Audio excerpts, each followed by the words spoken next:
I think, in my opinion, we're going to open up for questions now. You've done something where you've done the thing that we all like. We want to go see a movie that we're going to learn something. You're going to take us someplace where we haven't been.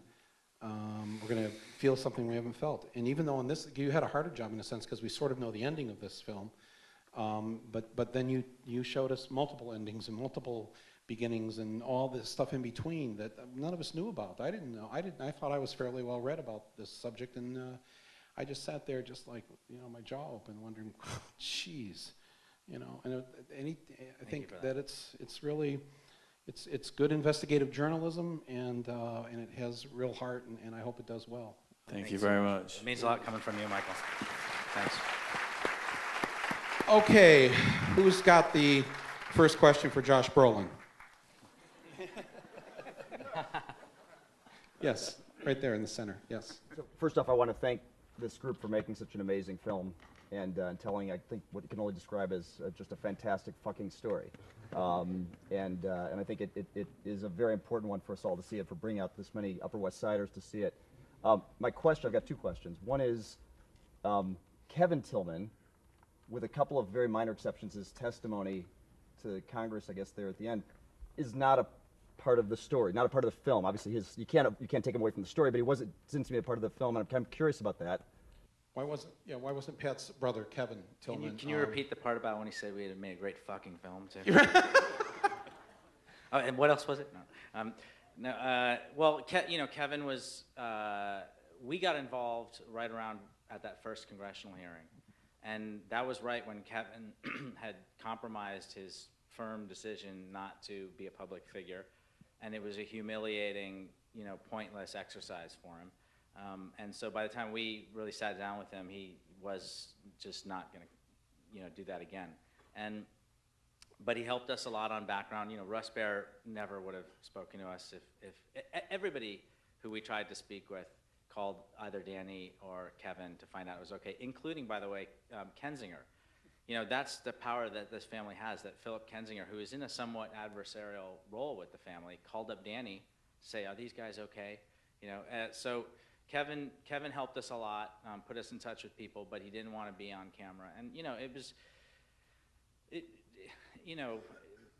they have a healthy sense of their privacy, of what's public and what's private, and it's something we really admire about them. And, as Richard also, by the way, turned us down.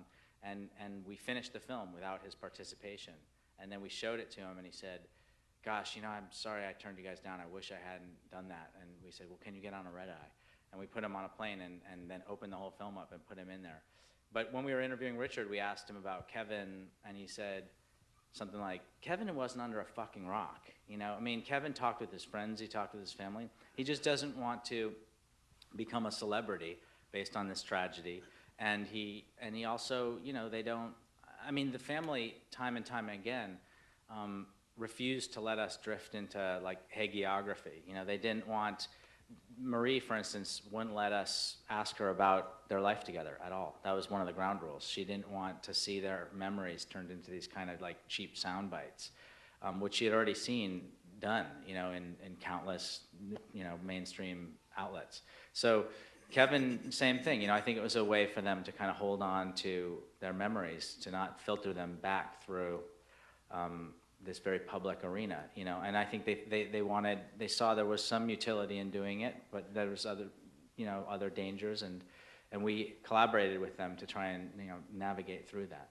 And it made it ultimately an absolutely huge moment, as I'm sure you can imagine, when we eventually showed the family the film, which for us was, the thought that they might not have liked it, or something that kept us awake for many a night, and it was totally overwhelming.